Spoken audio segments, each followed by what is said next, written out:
This episode of the Good Living Now podcast is sponsored by our friends at Kuvings. Now, I've had almost every brand of juicer on the market since I started my healing journey in 2015. But the Kuvings Auto 10 has been a complete game changer. It's easy to use and easy to clean. Plus, I'm able to make smoothies as well as sorbets and plant-based milk. So use my code JUICEGUY and save 10%. All right, you know what to do. Get your juice on. Welcome to the Good Living Now podcast, where we talk to real people about real change leading to real health. I am your host, Harold Leffall, and today's conversation is going to be powerful. This young lady, she's just a powerhouse. She's a plant-based coach and business coach who lost over 60 pounds and is keeping it off by being plant-based. She's going to share with us her journey to wellness and how we can get a little healthier ourselves. Welcome to the show, Lisa Angel Smith. Hey, Lisa, how you doing? Hey, Harold, I'm perfect. How are you? I'm good. I am so glad to have you on the show. I just recently became familiar with you. I was scrolling through TikTok and I saw this woman who was just dropping all kinds of knowledge. And I'm like, wait a minute, I need to get her on the podcast to share some of this wisdom and insight that she has lived through. It's one thing when you learn something from a book, but it's different when you have lived through something. I'm just so happy to have you on the show because I wanted to first start off with kind of what started you on your wellness journey. Thank you so much for asking. And it's two simple answers. I started on my journey to weight loss, Harold, and to becoming optimal. Number one, because of insecurity. So I was sick of not being comfortable in my body and loving the body I was in. And then the second reason was because I got sick of thinking about it. I often tell people I lost weight because I got sick of thinking about losing weight. And I really wanted to buy back my mental real estate. I'm like, Mm, that space could be used for something else. I could be mm. creating. I could be praising God. I could be, but I'm sick of thinking about this thing. And so the things that over began to overwhelm me mentally, I had to do something about so that I could buy back that mental real estate. And so starting on my health and wellness journey in 2012, at about 190 pounds, I was working as a foster care worker at the time for the state of Michigan. And I had a colleague who would come into the break room every morning, Harold, and eat the same thing. And she would Mm. make a parfait and she had calf muscles and muscles on her arms. And she just looked amazing. And I'm like, do you eat the same thing every day? And is that what it takes to get a body like that? Tell me that Right, you right, know. right. And it turns out she was a personal trainer and she invited me for a session and she invited me Mm, for an intake. And it was game over from there. And Coach Tiffany helped me lose my first 30 pounds. And in the fall of that year of 2012, I ended up quitting the state of Michigan and moving to Rome, Italy. And so I continued on my health and wellness journey on my own, lost another 35 pounds. And it's been up ever since, just in the midst of losing the weight, really falling in love with health and wellness, falling in love with my body, gaining a ton of confidence. It sparked mm, and it's what helped me find my passion, really. And so I decided to become a personal trainer.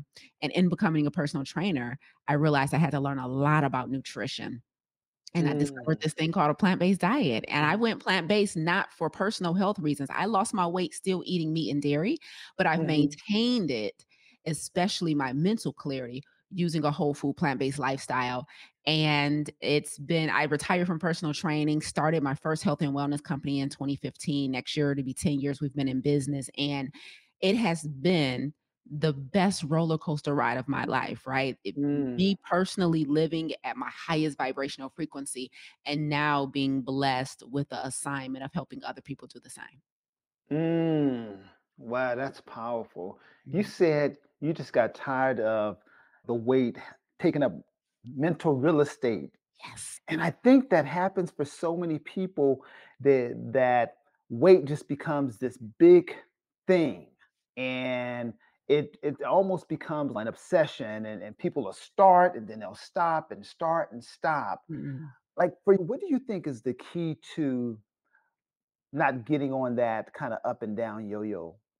Oh, that's a very simple answer. So we have a challenge that we do twice a year, a 30-day vegan challenge. And in the run up to that challenge, we always have a prep month before the actual challenge. And in the prep month, they have work to do to prepare for the challenge. And the Mm, very first thing I tell them to do in order to avoid the yo-yo, in order to avoid the mhm, back and forth, and in order to avoid running back to the mess after you've cleaned out and detox, is you have to give your health an assignment. You have to give mm, your health an assignment. So, what we would like to believe and what will be super cool is that we get healthy just for the sake of being healthy. But it's mm, just, I need to be healthy because I don't, of course, I want to be disease free. Of course, I want to live a long time. But unfortunately, we have proven over and over again that's just not enough to keep us motivated. It's just not right. enough to keep us going. And so for me, I have given my health an assignment. So my Mm, personal mission and our mission at my company is to extend the healthy life expectancy for marginalized communities. And mm, so everyone who is unwell, everyone who's battling chronic lifestyle disease, everyone who's overweight and can't execute on their assignment because their health is not optimal, they are my assignment. So when I get on these stages, when I get on this mic, when I'm coaching, when I'm teaching, my brain has to be super clear. I can't afford sugar. So I don't mm, not eat sugar because it could promote cancer. I don't not eat sugar because it is disease promoting and acidic. And all of those things are true. I don't eat sugar because it causes memory loss and I can't afford to compromise the assignment. So mm, I encourage everyone to give their health an assignment above and beyond your own personal health and longevity. We would like to believe that's enough. For most of us, it's not. mm. Wow. Give your journey an assignment. That's right. Wow. And and and where would a person like people always like, okay, well, how do I start? How do I start? That's always the question. Yeah. This sounds good, but how do I start? Yeah. By sitting down and calculating the cost of inaction. So Oh, let wait me a be minute. The okay. All right. cost of inaction. Now, wait a 100. minute. Wow. Yes. Yes. Okay, okay, okay. That's the key. So when I'm teaching business, it's so super cool how both of my lanes intersect. I'm a health coach and I'm a business coach. And one of the things we tell individuals when I'm training my coaches and teaching them how to have a successful coaching business, it is one of the things you have to articulate to the prospect in order to close the sale is you have to make sure the prospect understands the cost of inaction, the cost of not taking action with you, right? Mm, It's the same thing in your health. In order to give your health an assignment, some of us already know what our assignment is and we know we've been being disobedient. right. For others of us, it might take a little more work, and that's okay. So I Mhm. want you to sit down and calculate what's the cost of you being unwell. And you don't even have to think in the future. You can probably look in the so far up to this point. What has being unwell cost you, and what has being physically, mentally, and emotionally unwell cost you? Not just physically. We got to look from the neck down and the neck up. What has having brain fog cost you? Mm, What mhm, has having memory loss and an inability to concentrate cost you? What has having mm, emotional instability because you don't have emotional intelligence cost you? What has being overweight cost you? It probably cost me opportunities when I was overweight because I was one of those people who tried to say, I belong in the background and I don't like to be in the front. No, no, no. You too insecure to be in the foreground. It's not that you don't right. belong there. So being overweight was costing me my assignment and my voice. And Mm, so, what is the cost of inaction if you don't fully lean in and surrender to optimal health, what's required to get optimal health? So, how do we begin to give our health an assignment? We take the time out to calculate the cost of inaction. What has it cost me up until this point? And what's the potential of what it could cost me in the future? mm. That's powerful. That's Mm. powerful. You know, you said something that I thought was so rich. You said, "Eat like you got some sense." What is Talk to him, what is Harold. that? Talk to Look, him. look, look, what is it? What does that mean? Because I was like, "Now, wait a minute." I was like, because you know what? In our culture, Yeah. I think we have accepted certain conditions like type 2 diabetes and high blood pressure runs in our family. And I hear people say that so often, even in my own family, like Yeah. we have accepted this as true. And what I know is that it's the habits that lead to these diseases, That's right. that runs in our families oftentimes. But what does that mean? Eat like you got some sense. Listen, Harold, I'm telling you right now. First of all, everybody that ain't eating right intuitively knows what it means. All right. But I'm willing to break it down. Right, right, right. Until you eat, but I'm willing to break it. So I actually did a live on my YouTube channel not too Mm, long ago for answering this exact question. Like, you guys hear mhm, me say all the time to eat like you got some sense, but let's turn it into, for my type A people like me who are detailed and need a structure and need a strategy and need a framework. I'm gonna give you one because what you're not gonna give me is an excuse next time I say it. mhm, So here is the acronym for sense. Eat like you have some sense. 5-letter acronym. So really quickly, the S stands for just stop drinking that mess. One of the mm, ways we inflame the body, one of the ways we cause the body to be more acidic than alkaline, one of the ways we keep packing on the calories without any nutritional benefit is we're drinking a whole bunch of trash, right? Whether it's a dairy-based drink, a sugar-laden drink, right? We're just drinking empty calories, whether it's full of chemicals, right? Your energy drinks that is full of food dyes and colorants and preservatives. And so the first and easiest way to start eating like you have some sense is to start drinking like you have some sense. Let's hydrate with the water. Let's hydrate. You need those electrolytes. Let's just use pure coconut water. Let's actually be intentional about fueling the body with liquids in a healthy way, fresh juices, fresh green smoothies, right? So stop drinking that mess. The first E in scent stands for eat fruits and vegetables every single day. It's funny to me how people will be regimented with a pill or a powder, Harold. Like they will, I take my scoop of whatever every day, or I take my multivitamin every day. It's like you're so regimented with a supplement. Be just as regimented with the source that the supplement comes from. Just get it straight from the source. And so we have to eat our sustenance. We have to eat and chew our vitamins and minerals every day. So I want people to intentionally eat plants every day. Eat colorful, eat them as close to their original form as possible. Don't overcook them. Don't put a bunch of butter and cream and saturated fat on top of them, but really eat your medicine if you want to heal the body from the inside out. And mm, then the N in sense stands for never count calories. One of mm, the challenges that we have is that we often, especially if your goal is weight loss, like mine was in the beginning, I made this mistake initially with thinking that the only thing that mattered for weight loss was how many calories I was eating. But as we know, all calories aren't created equal. And so there's a healthy way to lose weight and there's an unhealthy way to lose weight. So, yes, you can restrict your calories, but that doesn't mean you're extending your life. You can eat a smaller version of the fries and the burgers and the fried food and absolutely get less calories in, but that still clogs your arteries. And so we want to avoid counting calories. And what we really should be micromanaging is vitamins and minerals. Most people look at their plate and they micromanage it from a macronutrient standpoint, proteins, carbs, and fats. But what we should be doing is managing our plate from a micronutrient standpoint. Where's my vitamins and minerals?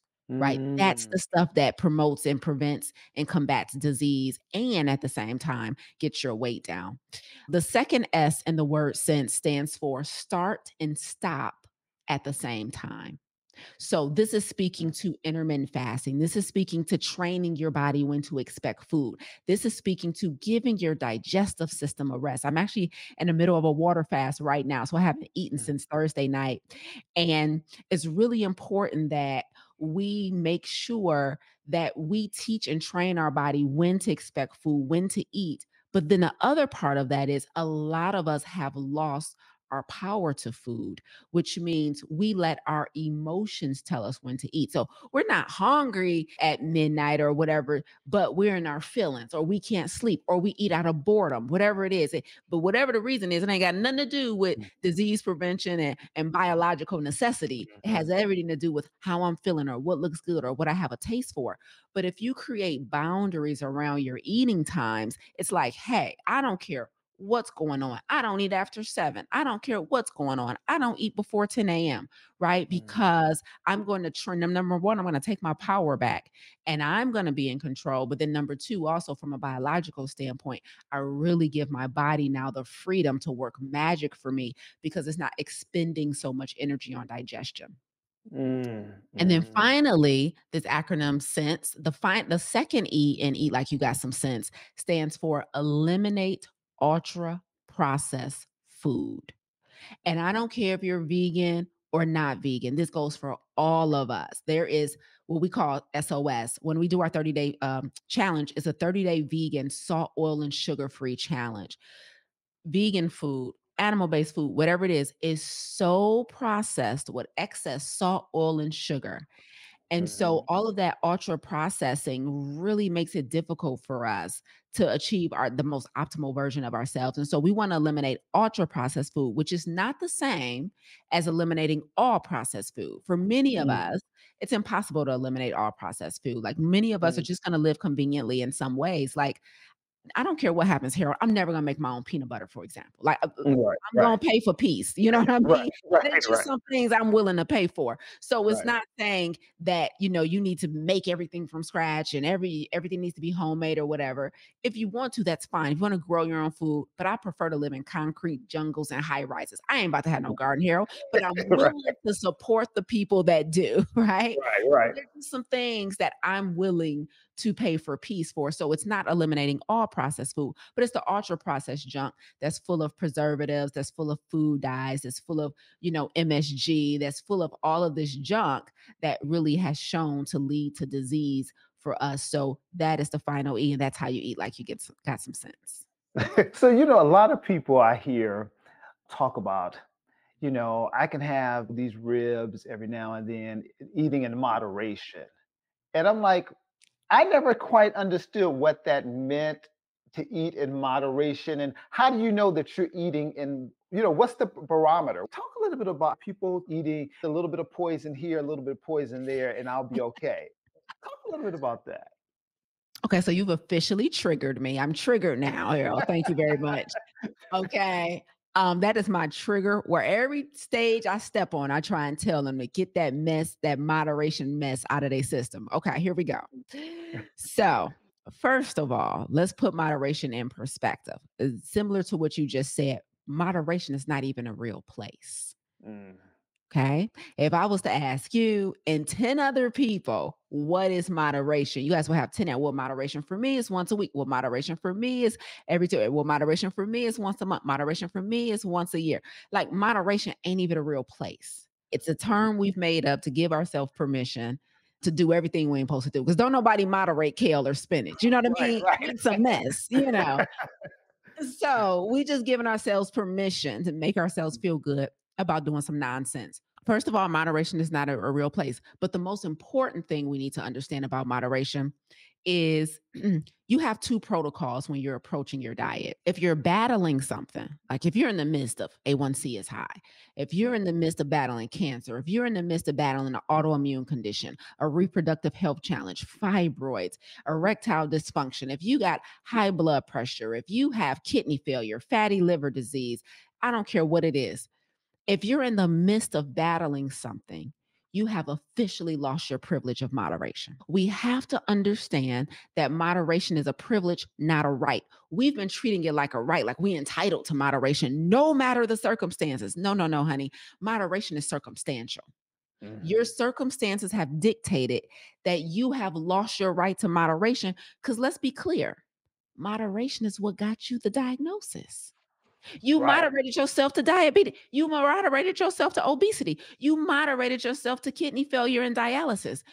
It wasn't one meal that did that. It was moderation.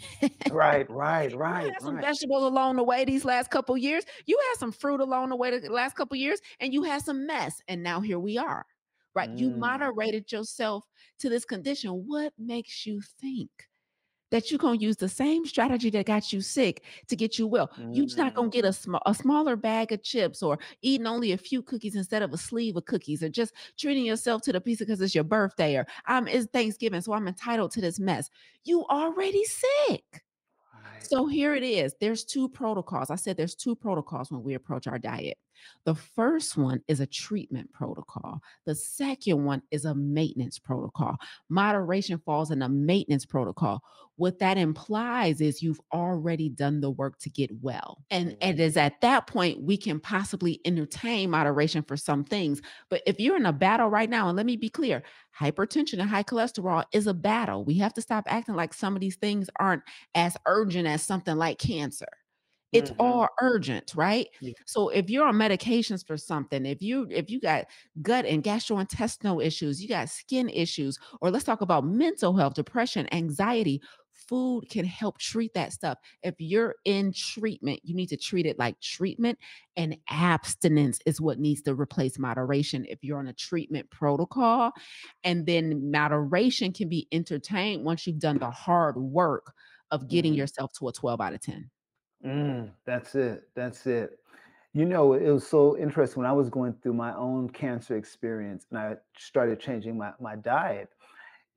It was difficult for people, family and friends, and particularly around holidays because folks want you to eat their food and they get offended when you don't. And my thing was, I'm trying to live, you know, and I have adopted the mindset that nothing tastes as good as healthy feels. Mm, And when you start fueling your body differently, those things that I used to eat, I don't even have the desire for them, right. especially how they make me feel.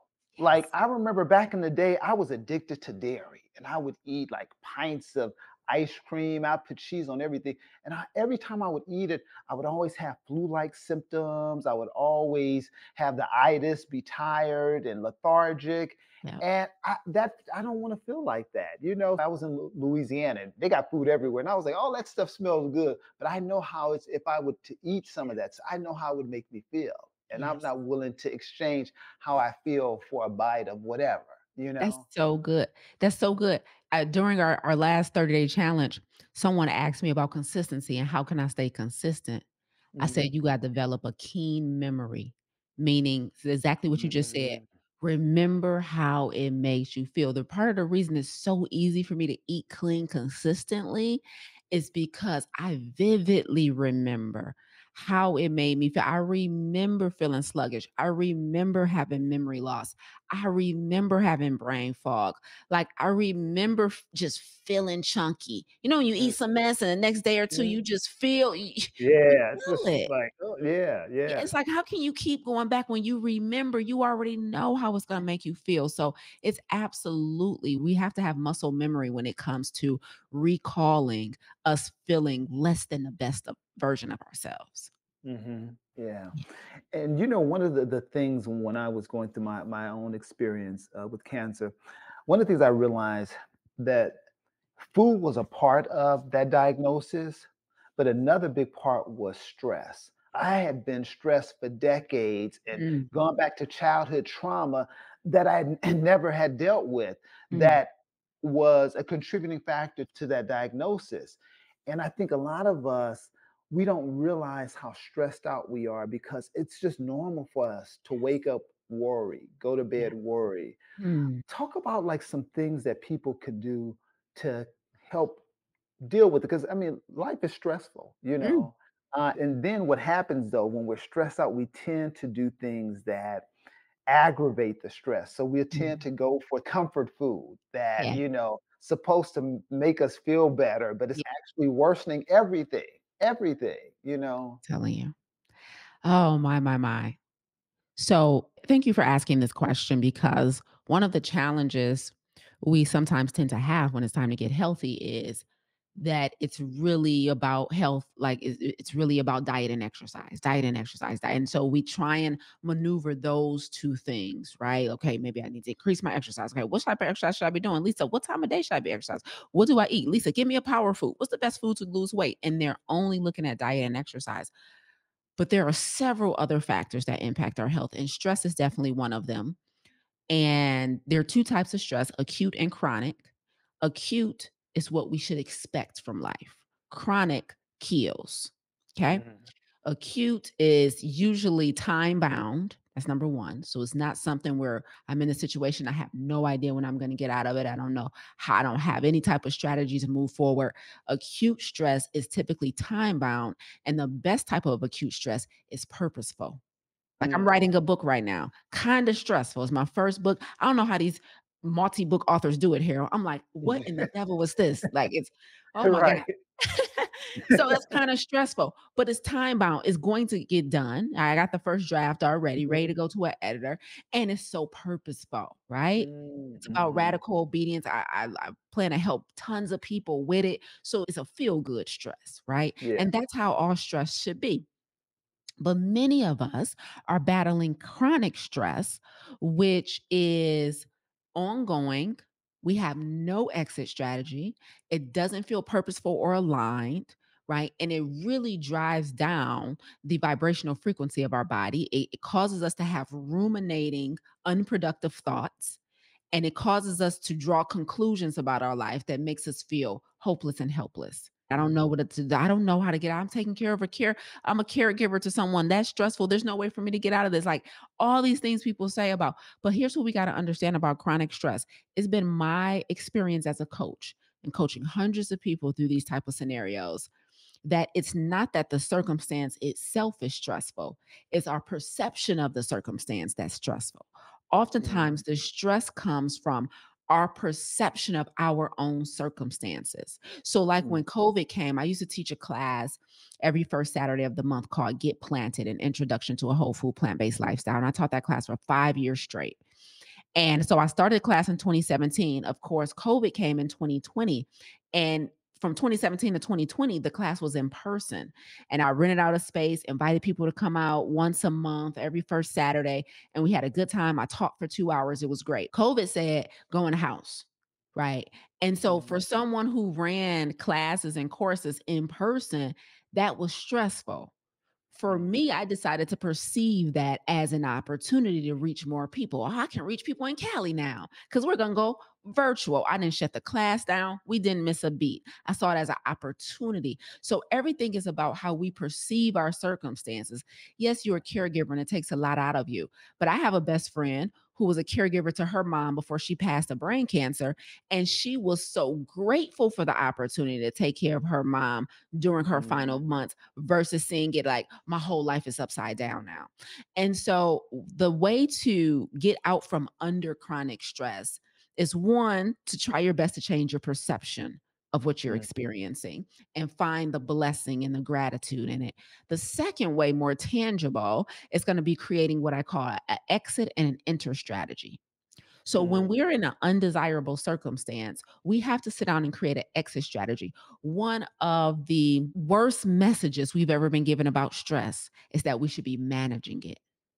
You got to manage your stress. You got to be take time off, breathe, meditate, yoga, count to 10, self-care days, vacation. That's how you manage acute stress. That's what I do in the midst of writing this book. mm, mhm. Stress management is a thing, but we're Right, using it on the wrong problem. right. Okay. So we should not be managing chronic stress. We should be eliminating chronic stress. Elimination of it requires an exit strategy. And what I find stands in the way between somebody and an exit strategy is a decision. Mm, It's not that we, in most cases, we don't know what to do, it's that we're avoiding making tough decisions. So we're staying in this gray area and it's causing us to be overwhelmed, right? Because right. you know your options, but you're unwilling to pull the trigger on that thing. And so we need an Mm, exit strategy. But then, Harold, here's the end piece. When you sit down and create the exit strategy, i.e., make some decisions and make a move, right? Then you have to realize that exit strategy only gets you out of the circumstance. Now we need an enter strategy to get into where we really want to be. See, exiting from chronic disease is not the same as entering into optimal health. See, exiting right. from debt is not the same as entering into financial freedom, right? Exiting from your 9 to 5 is not the same as entering into entrepreneurship. So you need an enter strategy and an exit strategy on both sides. Most people are so overwhelmed about getting out of the circumstance that they don't have a strategy for getting into where they truly want to be. And so we Mm, need strategies for both. And that's how we combat chronic stress. that's good. Make a decision, make a move, and have a strategy for where you're going to. That's Where it. you going to? Where are you going? That's it. Wow. Yeah. So Lisa, Mhm. so let's say someone right now is dealing with either a health challenge or they're dealing with obesity and they want to become plant-based. Mhm. How do they make that transition? Okay, first of all, it's not a transition, it's a decision. So Mm, they mm, listen, it's a decision. Okay, that's all it come on. is. That's That's a all decision. it is. Okay, come on, They come can be on, come on. plant-based before the end of this podcast. And Mm, so let's be clear. There's some things in life that require a transition. yeah. There's other things in life that requires a decision.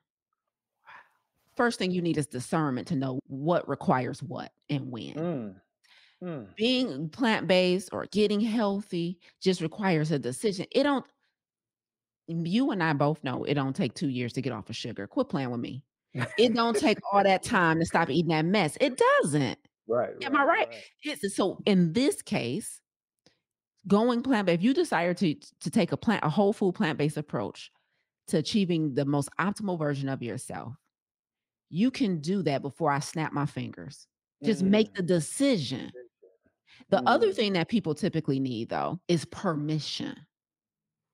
mm, So overwhelmingly, all of us have been given permission to be sick. We mhm, literally have permission to be sick.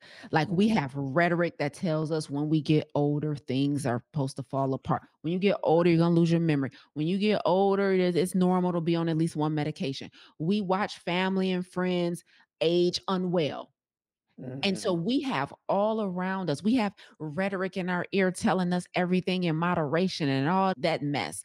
We have been given permission to be sick.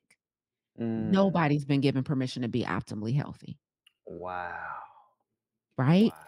And so we need to make decisions and we need permission. So what does that look like? That means you want to latch on to somebody like yourself, latch on to somebody like me, and use us as a possibility model. Everybody Mm, have models of what it looks like to be sick, to be unwell, to be compromised. And that gives us permission. Like, obesity is all around us. You know, mm, 70% of the population is on at least one prescription drug. We got permission. We can normalize. All I gotta do is take my blood pressure pill, take my statin for my cholesterol. We have permission. There's no shame in that.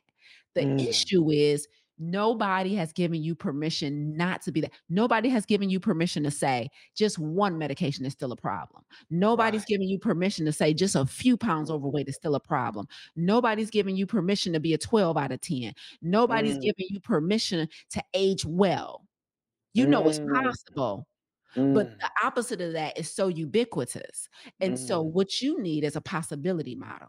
So the first thing mm, you need is to start making decisions and get this transition language up out of your ecosystem. And the next mm, thing you need is a possibility model. That possibility model can come in the form of a coach. It can come in mhm, the form of a mentor. It can come in the form of a class, whatever it is. But if you have everything around you gives you permission to be sick, you need to get in the ecosystem where they're giving you permission to be optimal, and you stop thinking that just a little bit won't hurt, or just one medication ain't that bad, or I'm supposed to lose my memory as I get older. mm, You need permission. mm. That is so, so powerful. Our culture has given us permission to be unwell. Like it is acceptable. It is normalized. It Yes. normalized it. And people Wow. we trust. Your doctor has given you permission to be sick. He says this runs in your family. You're going to be Right. on this for the rest of your life. They literally gave you permission to have diabetes for 20 years. Get out of here. That's Right. ridiculous. It's Wow. ridiculous. And so Mm, now you have to go somewhere where they're selling something different, because our mhm. healthcare providers have given us permission. Our government has given us permission. Yeah, just put a scoop of dairy on every plate. Right. Right? Everybody Mm, gives you permission to eat the things that is disease promoting. Everybody gives you permission to be on medication. They tell you it runs in your family. They're telling you your genes are the reason right. you got Right. this. So Right. we got to Right. entertain a different option. We got to entertain a second opinion. Mm. Wow. That's so good. So Lisa, I know folks are going to want to know how to get in contact with you. They're going to want to connect with you. How can they do that? Yes. Well, listen, don't come over here with no mess now. I'm telling you right now. If you're going to follow me and connect with me, make sure you're ready to come get this help because I'm not playing with y'all. So the best way if you want to hear and see all my shenanigans is going to be social media. I'm on Instagram, TikTok, and Facebook at Lisa Angel Smith, full government, Lisa Angel Smith on all social media platforms. And that's the best way to get tapped into, when we're hosting our 30-day vegan, salt, oil, and sugar-free challenge, our coaching programs. We have Farm to Table plant-based coaching program. Then we have the Plant Protocol Business Accelerator. And then I have private one-on-one coaching VIP days as well. And so plenty of coaching opportunities, plenty of free opportunities to work with us. The challenge is free. My recipe book, I just give that away for free. And so I would say just follow at Lisa Angel Smith on Instagram, Facebook, or TikTok. Send me a private message if you listen to this podcast episode. Let me know you heard me on Good Living Now and you need help. And so we got to start asking for help. We got to start calling out for help. We got to start raising our hand for help. And so, and then anybody wants to book me to speak, that's going to be through my website, lisaangelsmith.com. And I'm happy to come snatch your audience edges. Okay, come on now. Well, Lisa, thank you so much. I'm going to have to go back and look at this podcast myself and take some more notes because all of the gems that you dropped, but you're so inspiring. And I love how you just let us know it's just a decision. We overcomplicate things. That's right. Thank you so much for the work you're doing and the impact that you're making in the world. I so appreciate you. Likewise. Same to you, Harold. Thank you for having me.